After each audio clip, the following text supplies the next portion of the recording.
Welcome back my YouTube channel. അപ്പൊ ഇന്ന് പറയാൻ വേണ്ടി പോണത് ആഫ്റ്റർ SLC റിസൾട്ടിന്റെ കുറച്ച് കാര്യങ്ങളാണ് കേട്ടോ. അപ്പൊ കഴിഞ്ഞ വീഡിയോക്ക് നമ്മളൊരു ക്യാപ്ഷനായി കൊടുത്തിട്ടുണ്ടായിരുന്നത് പാസ്സാവുകയാണെങ്കിൽ സെലിബ്രേഷനും ഫെയിൽ ആവുകയാണെന്നുണ്ടെങ്കിൽ മോട്ടിവേഷനാണ് ഞാൻ കൊടുത്തിട്ടുണ്ടായി കേട്ടോ. അങ്ങനെ നമ്മൾ കാത്തിരുന്ന റിസൾട്ടാ. കാരണം നിങ്ങൾ ആ വീഡിയോ കണ്ടെന്ന് വിചാരിക്കുന്നു. കാണാത്ത ആൾക്കാരുണ്ടെന്നുണ്ടെങ്കിൽ തീർച്ചയായിട്ടും ഇപ്പൊ തന്നെ പോയിട്ട് വീഡിയോ കാണും. നമ്മൾ 2 വ്ളോഗ് ചെയ്തിട്ടുണ്ട്, 2 വ്ളോഗും കാണാം കേട്ടോ. അപ്പോ അതിനുശേഷം എന്തൊക്കെ കാര്യങ്ങളാണ് ഉണ്ടായിട്ടുള്ളത് നമുക്ക് ഇവനോട് ചോദിക്കാം. ഇവൻ എങ്ങനെ വെച്ചിട്ടുണ്ടെന്നുണ്ടെങ്കിൽ റിസൾട്ട് കാരണമായിട്ട് പോകാൻ പറഞ്ഞ് ഇപ്പൊ വരാം, ഞാൻ പുറത്തൊക്കെ ഒന്ന് ഇറങ്ങി നടക്കട്ടെ എന്നൊക്കെ പറഞ്ഞിട്ട് പോയിട്ടുണ്ടായിരുന്നു. അപ്പൊ അതിനെ കുറിച്ച് നമുക്ക് എന്താ പറയാനുള്ളത് പറയും. സത്യം പറഞ്ഞ സത്യം പറഞ്ഞ ഞാൻ പ്രതീക്ഷയല്ല ഫുൾ A+ കിട്ടുന്നത്. കാരണം ഞാൻ ഒന്നും പഠിച്ചിട്ടില്ല. അതിനാണ് മെയിൻ കാരണം. ഒന്നും പഠിച്ചിട്ടില്ല. ഞാൻ എന്താണ് സോഷ്യൽ എക്സാമിന് ഞാൻ ഒരു ദിവസം പഠിച്ച്, ഒരു ദിവസം എത്രയോ 15-16 ചാപ്റ്റർ ഉണ്ട്. ഞാൻ ഒരു ദിവസം പഠിച്ചിട്ടാണ് ഞാൻ സോഷ്യൽ എക്സാം എഴുതി. ഹിന്ദി എക്സാമിന്റെ അന്ന് നമ്മൾ അങ്ങനത്തെ പോയിട്ടാന്ന് വെച്ചാൽ ഏത് തമ്മിലാണ് ഹിന്ദി കെമിസ്ട്രി അന്ന് നമ്മള് ബീച്ചിൽ പോയതായിരുന്നു.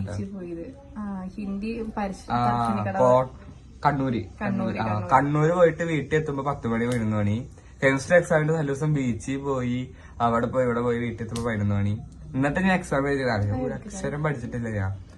അപ്പൊ എന്തോ ഭാഗ്യം കൊണ്ട് കിട്ടിയതാണ്. എഴുതിയുണ്ട്, കുറച്ചൊരു തല ഉള്ളതുകൊണ്ട് കിട്ടിയതാണ്. അല്ലാണ്ട് ഞാൻ മറ്റേ ഈ പഠിക്കുന്ന പോലെ ഈ വർഷം ഫുള്ളിരുന്ന് പഠിച്ചിട്ട് അങ്ങനെ കിട്ടിയൊന്നല്ല. കാരണം സ്കൂളിൽ എന്നിട്ട് ടീച്ചർമാരോട് ചോദിച്ചാൽ എന്റെ സ്വഭാവം എങ്ങനെയാണ്, എത്ര ക്ലാസ് കട്ട് ചെയ്തിട്ടുണ്ട് ടീച്ചർമാരെ പിടിച്ചിട്ടുണ്ടെങ്കിൽ ഓരോ കാണിച്ചിട്ടുണ്ട് എത്ര ചീത്ത അറിഞ്ഞിരിക്കുന്നത്. അപ്പൊ ടീച്ചർമാർക്ക് സന്തോഷമായി എന്നാണ് എന്റെ ഒരു നിഗമനം. ടീച്ചറെ വിളിച്ചപ്പോ ടീച്ചർക്ക് ഭയങ്കര സന്തോഷമായി. അപ്പൊ എന്താ ഭാഗ്യം കൊണ്ട് കിട്ടിയതാണ്. വീട്ടുകാർക്ക് സന്തോഷമായി. അപ്പൊ നമുക്ക് കുഴപ്പമില്ലല്ലോ. പിന്നെ ഫുൾ A+ എടുത്ത് ഞാൻ പിന്നെ ഒരു രസമല്ലേ ഈ നാട്ടുകാർ ചോദിക്കുമ്പോ എത്ര ഫുൾ A+. ആ പറയുമ്പോ തന്നെ ഒരു പവർ. ഷോ ആൾക്കാരാണ് മെയിൻ ആയിട്ട് ഞാൻ ഫുൾ A+ എടുത്ത്, അല്ലാണ്ട് വേറെ ഒന്നും അല്ല. അങ്ങനെയാണ് സത്യം. പിന്നെ അതുപോലെ തന്നെ ഞങ്ങൾ എക്സ്പെക്ട് ചെയ്തിട്ടുണ്ടായിരുന്നു. കാരണം ഞങ്ങൾക്ക് അറിയാം അത്യാവശ്യം നന്നായി പഠിക്കുന്ന ഒരു കാറ്റഗറിയാണ്. പക്ഷെ ഇരുന്നിങ്ങനെ കുത്തിരുന്ന് പഠിക്കുക കാരണമൊന്നുമില്ല. നമ്മൾ പണ്ട് ഇങ്ങനെ പറയില്ലേ, അതായത് ഞാനൊക്കെ പഠിക്കുന്ന സമയത്ത് പറയുന്നത് ഇപ്പൊ പിള്ളേരൊക്കെ ഇങ്ങനെ ഇരുന്നിട്ട് 24 മണിക്കൂർ ഇരുന്ന് പഠിക്കും, പക്ഷെ അധികം റിസൾട്ട് ഉണ്ടാവില്ല. പിള്ളേർക്ക് ജസ്റ്റ് ഒന്ന് ക്ലാസ് അറ്റൻഡ് ചെയ്താൽ മതി. അപ്പൊ അവർക്ക് ഓൾറെഡി ബ്രെയിനിൽ അല്ലാതെ ഉണ്ടാവും. ജസ്റ്റ് അവരിങ്ങനെ പേപ്പറിൽ എഴുതില്ലേ, ആ ഒരു സെറ്റപ്പാണ് ഇവൻ. അങ്ങനെ ഇരുന്ന് പഠിക്കുക കാര്യമൊന്നുമില്ല. പിന്നെ എന്താ പറയാ, ഇപ്രാവശ്യമൊക്കെ എക്സാം നല്ല ടഫ് ഉണ്ടായിരുന്നു. സോഷ്യലൊക്കെ നല്ല ടഫായിരുന്നു. ഇവന് മാത്രമാണ് എന്താ പറയാ എക്സാം സിമ്പിൾ ആയിട്ടുണ്ടായിരുന്നു. പിന്നെ സോഷ്യൽ ഇവര് നല്ല ടഫായിരുന്നു. അതുപോലെ തന്നെ ഇംഗ്ലീഷും ഒക്കെ കുറച്ച് ഗ്രാമറിന്റെ കുറച്ച് ഇഷ്യൂ ഉണ്ടായിരുന്നു. അപ്പൊ ആ ഒരു ഏരിയ മാത്രം ഫോക്കസ് ചെയ്ത് പഠിച്ചാൽ മതി. പിന്നെ നല്ല ഉഴപ്പലും കാര്യങ്ങളൊക്കെ ആയിരുന്നു കേട്ടാ. ഇവന്റെ കാര്യത്തിൽ പറയുമ്പോ എല്ലാ എൻജോയ്മെന്റും ഉണ്ടായിരുന്നു കേട്ടാ. എല്ലാ എൻജോയ്മെന്റും വെച്ചാൽ എല്ലാ എൻജോയ്മെന്റും ഉണ്ടായിരുന്നു. അതിന് ശേഷം ഇരുന്ന് പഠിച്ചിട്ടുള്ളൂ. പഠിച്ചു തന്നെ ആ ഒരു എന്താ പറയാ എക്സാമിന്റെ ഗ്യാപ്പിനാണ്, മുന്നത്തെ വീഡിയോയിൽ പറഞ്ഞ പോലെ തന്നെ എക്സാമിന്റെ ഗ്യാപ്പിനാണ് ഇവിടുന്ന് പഠിച്ചിട്ടുള്ളത്. അങ്ങനെ ഇവൻ ഇവിടെ അടുത്തുള്ള ഷോപ്പിലേക്ക് ഇങ്ങനെ പോയപ്പോ അവിടുത്തെ ആളെന്താ പറഞ്ഞത് പറയും. അവിടുത്തെ ആൾ പ്രത്യേകം പറഞ്ഞില്ല. അവിടെ കുറെ ആൾക്കാരൊക്കെ ഉണ്ട്. അത് എന്നോട് കൺഗ്രാറ്റ്സ് പറഞ്ഞു. ഫുൾ A+ സെറ്റ് ചെയ്തിട്ടുണ്ട്. അവരുടെ കാര്യം ഫുൾ A+ ആണ്. നമ്മുടെ ചെക്കനാതൊക്കെ ആകെ ചിരി വന്നിട്ട് അഭിമാനൊക്കെ ചിരി വന്നിട്ട് ഭാഗ്യം അപ്പുറത്ത് ചിരിക്കാതിരുന്ന ആൾക്കാരായിരുന്നാലും കേട്ടായിരുന്നു ഞാൻ. അങ്ങനെ കൊറേ ഉണ്ടായി. പിന്നെ ഇവന്റെ ഹാർഡ് വർക്കിങ്ങും മോട്ടിവേഷനും എന്താന്ന് പറയും. ഇപ്പോ അങ്ങനെ ഈ സംഭവം ഞങ്ങളിപ്പോ ചെയ്യണുണ്ടല്ലോ, സ്ക്രിപ്റ്റഡോ കാര്യങ്ങളോ ഒന്നും അല്ല കേട്ടോ. ജസ്റ്റ് ഒന്ന് ക്യാമറ ഓൺ ആക്കിയിട്ട് ഇങ്ങനെ ഒരു ഫണ്ണി സംഭവം ചെയ്യാന്നുള്ള രീതിയിലാണെന്ന് ഞാൻ വന്നിട്ടുള്ളത് കേട്ടോ. അപ്പൊ ഒന്നും പ്ലാനിങ് അല്ല, ഒക്കെ അപ്പോഴേക്കപ്പോ പറയാണ്. മോട്ടിവേഷൻ എന്താന്ന് വെച്ചിട്ടുണ്ടെങ്കിൽ ചിലപ്പോ എന്റെ ചീത്തവിളിയാവും. ഞാൻ നല്ലോണം ചീത്ത പറയാറുണ്ട്. നല്ലോണം ചീത്ത പറയുക ഞാൻ നല്ലോണം ചീത്ത പറയും. പഠിക്കുന്ന കാര്യത്തിൽ ഞാൻ നല്ലോണം ചീത്ത പറയാറുണ്ട് കേട്ടോ. കാരണം അതിന് കുറെ റീസൺസും കാര്യങ്ങളൊക്കെ ഉണ്ട്. കുറെ പേഴ്സണൽ ഇഷ്യൂസും എല്ലാതും ഉണ്ട്.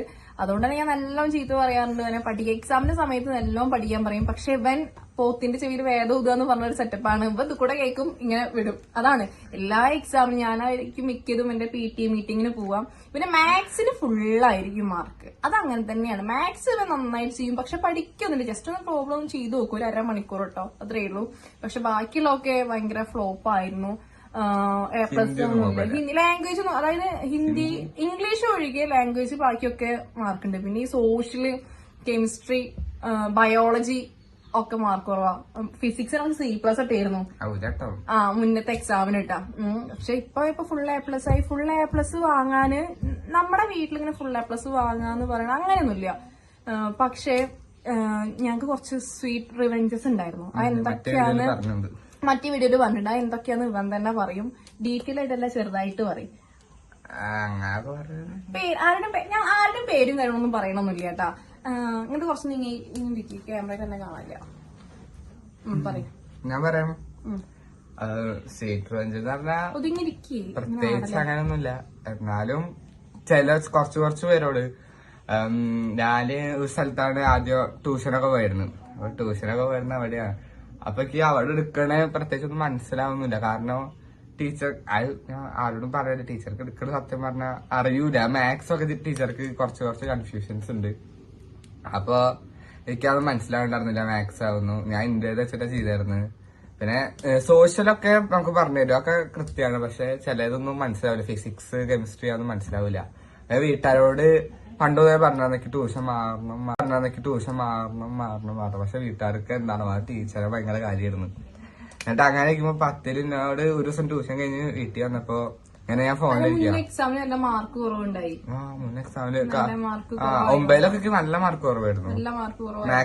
മാത്സില് A+ കിട്ടിയിട്ടില്ലേക്ക് 69, 68 ഉണ്ട്. എന്നാലും കുറവായിരുന്നു.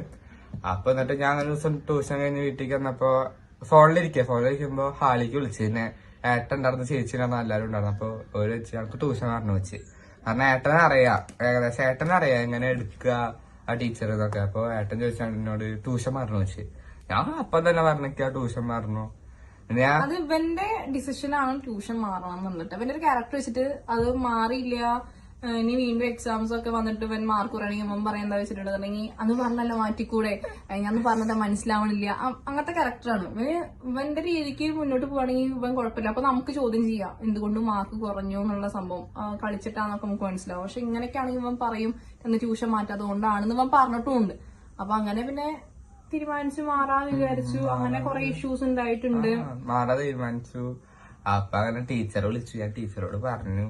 ടീച്ചർ ആദ്യമൊന്നും സമ്മതിച്ചില്ല. പിന്നെ ഓക്കെയാണ്. പിന്നെ ഞാൻ സമീപിച്ച് അങ്ങനെ പറഞ്ഞു എന്തായാലും മാറിയല്ല. ഞാൻ മാറി. എന്നിട്ട് വേറെ ട്യൂഷനിൽ പോയി. ആ ട്യൂഷനിൽ പോയോണ്ടാണ് മെയിനായിട്ട് എനിക്ക് ഇത്രയും മാർക്ക് കൂടാൻ കാരണം. പറഞ്ഞോ അവിടെ അത്യാവശ്യം പഠിപ്പിക്കുന്ന മാത്സ് ഒക്കെ നന്നായി മനസ്സിലായിരുന്നു. മാത്സ് ഫിസിക്സ് ഒക്കെ കറക്റ്റ് നമുക്ക് സിലബസ് ഇല്ലാത്തത് പോലെ അവിടെ മര്യാദയ്ക്ക് പഠിപ്പിച്ചത്. അപ്പൊ അവിടെ പോയി അവിടെ എടുക്കാൻ മനസ്സിലാവുന്നുണ്ട്. അപ്പൊ ഞാൻ ട്യൂഷനിൽ ശ്രദ്ധിക്കും, വല്ലപ്പോൾ ശ്രദ്ധിക്കും. ചില ക്ലാസ്സുകൾ മാത്രം മാത്സ് ഫിസിക്സ് ഒക്കെ ശ്രദ്ധിക്കും, ബാക്കിയൊന്നും ശ്രദ്ധിക്കില്ല. ടീച്ചർമാരൊന്നും ചീത്ത കേൾക്കാറുണ്ട്. അപ്പൊ അവിടുന്ന് ശ്രദ്ധിച്ചതും പിന്നെ ക്ലാസ് നമ്മള് യൂട്യൂബിലൊക്കെ ഇരുന്ന് ക്ലാസ് കേട്ടത് അത് മാത്രമുള്ള ഫുൾ A+ പഠിക്കാൻ കാരണം. അല്ലാണ്ട് ഈ 10 ഫുള്ള് ഇരുന്നിട്ട് ഞാനിന്ന് പഠിച്ച് അങ്ങനൊന്നുമില്ല. ആകെ ഒരു 2 കേട്ടോ. അതിനെ പറഞ്ഞേ അപ്പൊ അവിടുന്ന് കുറച്ച് ഇഷ്യൂസ് ഒക്കെ നമുക്ക് ഫേസ് ചെയ്യേണ്ടതായിട്ട് വന്നിട്ടുണ്ട്. അപ്പൊ നമ്മൾ വിചാരിച്ചിട്ടുണ്ടായിരുന്നു ഇങ്ങനെ ഫുൾ A+ വേണമെന്ന്. പിന്നെ നമ്മുടെ 2-3 റിലേറ്റീവ്സും കാര്യങ്ങളൊക്കെ ഓരോന്നൊക്കെ പറയുകയൊക്കെ ചെയ്തിട്ടുണ്ടായിരുന്നു കേട്ടോ. എനിക്ക് കിട്ടുമോ പിന്നെ കാണാൻ വലിയ ഒരു ഇതിലെ തന്നെ കച്ചറ എന്നുള്ള രീതിയിൽ എടുക്കുക എല്ലാവരും. മീൻസ് നമ്മളങ്ങനെയാണ് ഇതിൽ നടക്കുമ്പോ ഈ പഠിപ്പികളൊക്കെ പൊതുവെ മുടിക്ക് വെട്ടി മീൻസ് ഒരു സാധാ ഒരു ഡ്രസ്സൊക്കെ ഇട്ട് അങ്ങനെയാണല്ലോ പൊതുവെ പഠിപ്പുകൾ. അങ്ങനെയല്ല ഇവ അങ്ങനെയല്ല. അവൻ ടോട്ടലി ഡിഫറെന്റ് ആണ്. ഒരുവിധം ഡിഫറെന്റ് ആണ്. അതാ പറഞ്ഞത് ഇപ്പൊ പഠിപ്പില്ല, അത് വേറെ കാര്യം. അങ്ങനെ ഇരുന്ന് ഫുള്ളി ഇരുന്ന് പഠിക്കാനൊന്നുമില്ല കേട്ടാ. അപ്പൊ അവരുടെ ഭാഗത്ത് നിന്ന് നമുക്ക് കുറെ റെസ്പോൺസിബിലിറ്റി എന്താണ് കുറെ ഇഷ്യൂസ് ഒക്കെ നമുക്ക് ഫേസ് ചെയ്യേണ്ടതായിട്ട് വന്നിട്ടുണ്ട്. ഈ ഒന്ന് വാങ്ങി കാണിക്കുക അങ്ങനെയൊക്കെ മോത്തോയ്ക്ക് പറഞ്ഞിട്ടൊക്കെ ഉണ്ട് കേട്ടോ. അപ്പൊ അതൊക്കെ വെച്ചിട്ടാണ് ഞാൻ അവനെ ചീത്ത പറഞ്ഞിട്ടുണ്ടായേ. എന്താ പറയാ ഫുൾ A+ വാങ്ങണം, കാരണം അങ്ങനെയൊക്കെ പറഞ്ഞ സ്ഥിതിക്ക് അവർക്കൊരു മറുപടി ആയിട്ട് വാങ്ങണം എന്ന് പറഞ്ഞിട്ടുണ്ടായിരുന്നു. പക്ഷെ +2 ഞാൻ പറഞ്ഞിട്ടുണ്ട് എന്താണ് മാർക്ക് വേണം, ഫുൾ A+ ഫോക്കസ് ചെയ്യേണ്ട ആവശ്യമില്ല, മാർക്ക് വേണം എന്ന് ഞാൻ പറഞ്ഞിട്ടുണ്ട്. കാരണം ഇങ്ങനെ ഫുൾ A+ വാങ്ങി എല്ലാവരും വലിയ സ്ഥലത്ത് എത്തിയിട്ട് അങ്ങനത്തെ സെറ്റപ്പ് ഒന്നും ഇല്ല. നമ്മുടെ വീട്ടിലും അങ്ങനത്തെ എല്ലാവർക്കും ഒരു അഭിപ്രായവും ഇല്ല. അപ്പൊ ഞങ്ങൾ ഓൾറെഡി അങ്ങനെ പറഞ്ഞിട്ടുണ്ട് ഞാൻ. പിന്നെ പറയുമ്പോ ഇവന്റെ ക്ലാസ് ടീച്ചറെ കുറിച്ചിട്ട് എന്താണെങ്കിലും പറയണം. നല്ല സൂപ്പർ ടീച്ചറാണ് ഇവന്റെ ക്ലാസ് ടീച്ചർ. എന്താ പറയാ ഇവനെ ഭയങ്കര ഇഷ്ടമാണ്. ഇവന്റെ കൂടെയുള്ള മക്കളെനൊക്കെ എല്ലാവരും ഭയങ്കര ഇഷ്ടമാണ്. പക്ഷെ ഒന്നും കൂടി ഇവനെ ഭയങ്കര ഇഷ്ടമാണ്. നമുക്ക് എന്തും പറയാൻ വേണ്ടി പറ്റും. എനിക്കിപ്പോഴും ഓർമ്മയുണ്ട് ഞാന് മീറ്റിങ്ങിന് പോയിട്ട് ഇവന് നല്ല മാർക്ക് കുറവാട്ടോ. നല്ല മാർക്ക് ഞാനാണ് മിക്കത് ഇവന്റെ മീറ്റിങ്ങിനൊക്കെ പോവാറ്. നല്ല മാർക്കിന് കുറഞ്ഞപ്പോ ഞാന് ഇവന്റെ ഫ്രണ്ടിന്റെ അടുത്ത് ഞാൻ കരഞ്ഞിട്ടുണ്ട്. ഞാന് അവിടെ വന്നിട്ട് ഇവന് മാർക്ക് കുറഞ്ഞതിന്റെ പേരില് ടീച്ചറിനെ ചോദിച്ചപ്പോ എനിക്ക് ഭയങ്കര സങ്കടമായി. കാരണം ഇവന് വേണ്ടിയിട്ട് എല്ലാ കാര്യങ്ങളും ഇവന്റെ അമ്മയൊക്കെ ചെയ്തു കൊടുക്കുന്നുണ്ട്, നമ്മളും ചെയ്തു കൊടുക്കുന്നുണ്ട്. എന്നിട്ട് ഇവൻ മാർക്ക് വാങ്ങാതെ ഇരുന്നപ്പോ ഞാൻ അവിടെ നിന്ന് കരഞ്ഞ കുട്ടിയുടെ അടുത്ത് പറഞ്ഞിട്ടുണ്ട്. അവന് തന്നെ മാർക്ക് ഉണ്ടായിരുന്നു കേട്ടോ. ഇവനെ വെച്ച് നോക്കുമ്പോ അവന് മാർക്ക് ഉണ്ടായിരുന്നു. അപ്പൊ അവനോട് പറഞ്ഞു നിനക്ക് ഇവനും കൂടി ശ്രദ്ധിച്ചൂടെ എന്നൊക്കെ പറഞ്ഞപ്പോ ടീച്ചറടുത്തും പറഞ്ഞു, ടീച്ചർ ഒന്ന് പറഞ്ഞു മനസ്സിലാക്കി കൊടുത്തൂടെ എന്നൊക്കെ പറഞ്ഞു. പക്ഷെ ടീച്ചർ നല്ല ടീച്ചറാണ്, നമുക്ക് ഇടയ്ക്കിടയ്ക്ക് വിളിച്ചിട്ട് സംസാരിക്കും. അതാ പറഞ്ഞത്, ക്ലാസ് ടീച്ചർ നല്ലതാണെന്നുണ്ടെന്നുണ്ടെങ്കിൽ ആ മക്കളും നല്ല മക്കളായിട്ട് തന്നെ വളരുന്ന ഒരു ഒപ്പീനിയൻ ഉള്ള ഒരാളാണ് ഞാൻ. കാരണം എന്റെ ക്ലാസ് ടീച്ചർ ഭയങ്കര പ്രശ്നമായിരുന്നു. മീൻസ് +2 10th ജീന ടീച്ചർ എനിക്ക് ഭയങ്കര ഇഷ്ടമാണ്. +2 ഭയങ്കര ഒരുമാതിരി, അതായത് പഠിക്കണ മക്കളെ മാത്രം ഫോക്കസ് ചെയ്യുക. ഞാനൊരു ആവറേജ് ആയിരുന്നു. അപ്പൊ ആവറേജ് സ്റ്റുഡൻസിനെ ഫോക്കസ് ചെയ്യില്ല. പിന്നെ തീരെ പഠിക്കാത്ത മക്കളില്ലേ, അതായത് പാസ് ആവില്ല എന്ന് വിചാരിക്കുന്ന മക്കളില്ലേ, അവരെന്നെ ഫോക്കസ് ചെയ്യും. നമ്മുടെ ആവറേജുള്ള മക്കളെയൊന്നും ഫോക്കസ് ചെയ്യില്ല. കാരണം അവരെന്തായാലും പാസ്സായി പോവുമല്ലോ. അങ്ങനെ ഭയങ്കര എന്താ പറയാ, തീരെ ശ്രദ്ധിക്കാത്ത പഠിക്കുന്ന മക്കളെ മാത്രം ഫോക്കസ് ചെയ്ത് അവരെന്നെ നല്ലത് പറയും. നമ്മളെ നല്ലത് ചീത്ത പറയുന്ന ഒരു കാറ്റഗറി ആയിരുന്നു ഞാൻ +2 ഉള്ളപ്പോ. അപ്പൊ ഇവന്റെ ടീച്ചറിനെ കണ്ടപ്പോ ഭയങ്കര ഹാപ്പി ആയിരുന്നു. 9th ടീച്ചർ നല്ല ടീച്ചറാണ് കേട്ടോ. പിന്നെ എന്താ പറയാ, ഇവന്റെ ക്ലാസ് ടീച്ചർ സൂപ്പർ ആയിരുന്നു. ക്ലാസ് ടീച്ചറുടെ ഒരു 95% സപ്പോർട്ട് ഉള്ളതുകൊണ്ടാണ് full+ വാങ്ങാനാണ് എനിക്ക് തോന്നിയിട്ടുള്ളത്. കാരണം ആളെ സ്നേഹം ഭയങ്കര സ്നേഹം. സ്വന്തം മകനെ പോലെ കണ്ടിട്ട് ഇങ്ങനെ ഓരോ കാര്യങ്ങളൊക്കെ പറഞ്ഞു കൊടുക്കുന്ന ടീച്ചറിനെ കിട്ടുക എന്ന് പറഞ്ഞത് തന്നെ ഭയങ്കര ഭാഗ്യമാണ് കേട്ടോ. പിന്നെ ഇപ്പോഴത്തെ ജനറേഷനിലെ ടീച്ചർമാരും നല്ല നല്ല ടീച്ചർമാരാണ്. അത് നമ്മുടെ കോളേജിലാണെങ്കിലും സ്കൂളിലാണെങ്കിലും മുന്നത്തേക്ക് വെച്ച് നോക്കുമ്പോൾ ഇപ്പൊ നല്ല ടീച്ചറാണ്. അപ്പൊ ടീച്ചർക്കും ഭയങ്കര താങ്ക്ഫുൾ ആണ്. Thank you so much. പിന്നെ എന്താ പറയാ, പിന്നെ ഇനിയിപ്പോ +2 അല്ല +1 അപ്ലൈ ചെയ്യാനായി. ബുധനാഴ്ചയാണ് ഇനിയിപ്പോ അപ്ലൈ ചെയ്യാനുള്ളത്. ഇനിയിപ്പോ അത് വലിയ ഇഷ്ടമാണ്. ഇവൻ പറയണേ ഏത് കോഴ്സാണ് എടുക്കണ്ടേ?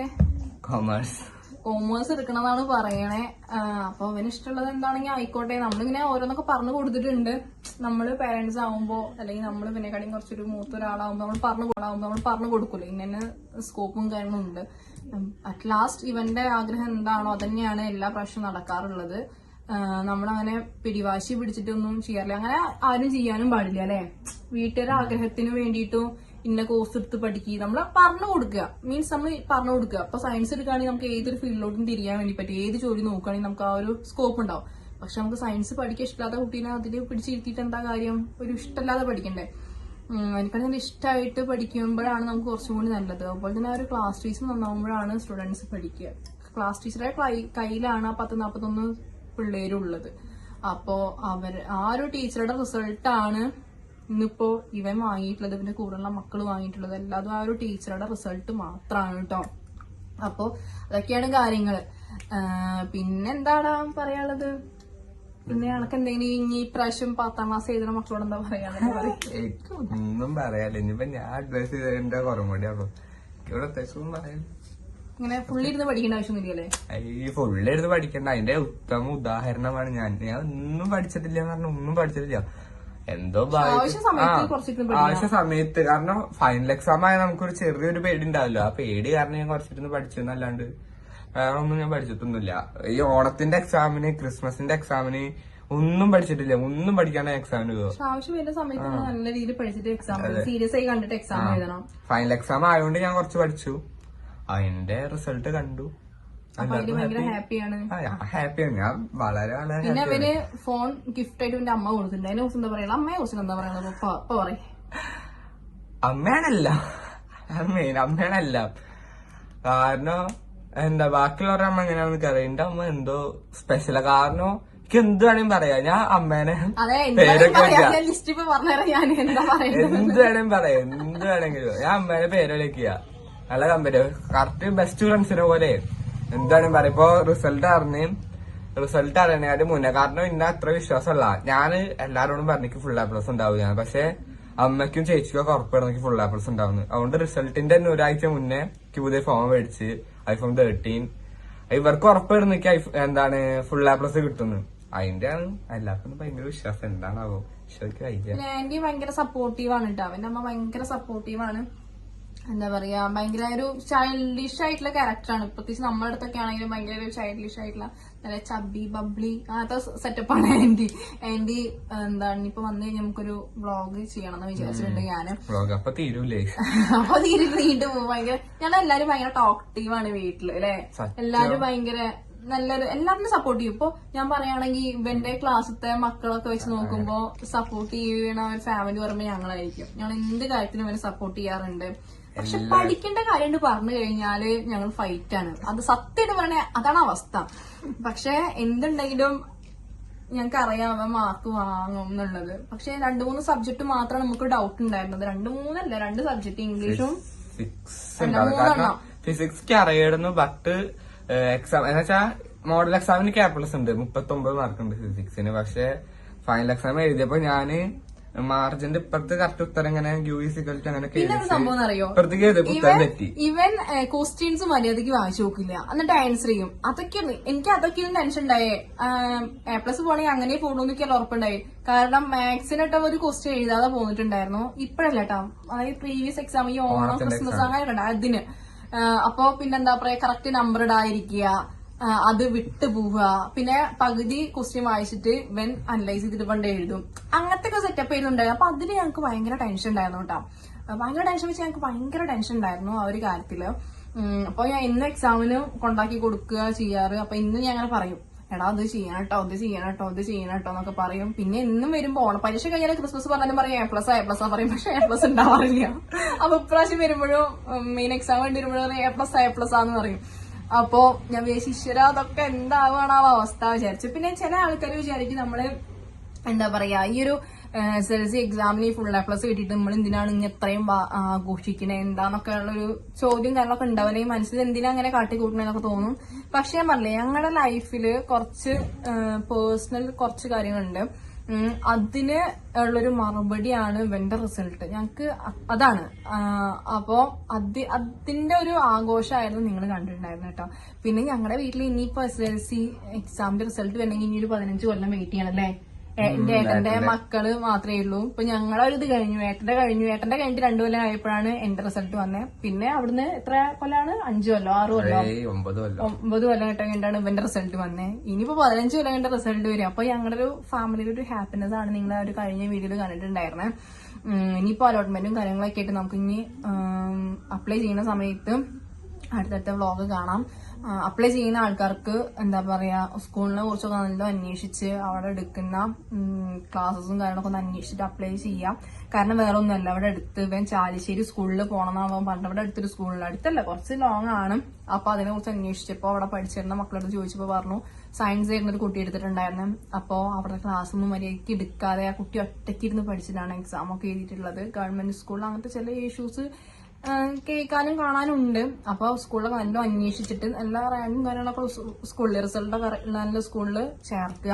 അല്ലെങ്കിൽ ആ ഒരു സ്കൂളിനെ ബേസ് ചെയ്തിട്ടാണ്, അല്ലെങ്കിൽ ഒരു ക്ലാസ് ടീച്ചറിനെ ബേസ് ചെയ്തിട്ടാണ് മക്കളുടെ റിസൾട്ട് പറയുന്നത്. എത്ര സ്വന്തമായിട്ട് ഇരുന്ന് പഠിക്കുന്ന മക്കളാണെങ്കിലും ഒരു ക്ലാസ് ടീച്ചറും ആ ഒരു സ്കൂളും ആ ഒരു മക്കളുടെ റിസൾട്ടിന്റെ ഒരു ഭാഗമാണ്. ഞാൻ നേരത്തെ പറഞ്ഞ പോലെ ഒരു 95% ഭാഗം ഈ ഒരു സ്കൂളും ഈ ഒരു ടീച്ചറുമാണ്.